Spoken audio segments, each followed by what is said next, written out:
ఒక్క శ్రీకాళహస్తి మాత్రం గిరి ప్రదక్షిణమున్న మిగిలిన క్షేత్రముల కోవలోకి రాదు. దీన్ని భాస్కర క్షేత్రం అంటారు. ఎందుకు భాస్కర క్షేత్రం అంటారో తెలుసా?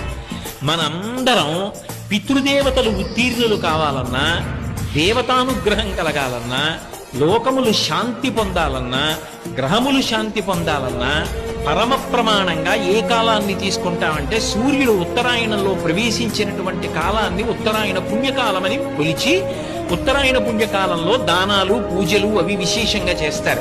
ఒక్క శ్రీకాళహస్తి క్షేత్రానికి ఉన్న గొప్పతనం ఏమిటంటే, ఉత్తరాయణంలో ప్రవేశించగానే అందరూ తలని పూజ చేస్తే సూర్యుడు మాత్రం దేవతా సమూహం అంతటితో కలిసి శ్రీకాళహస్తి కొండకి ప్రదక్షిణం చేస్తాడు. అలా ఎక్కడైనా సూర్యుడు ప్రదక్షిణం చేస్తే పర్వంలో దాన్ని భాస్కర క్షేత్రం అంటారు. అటువంటి చోట దానికి చాలా పద్ధతులు చెప్తారు పెద్ద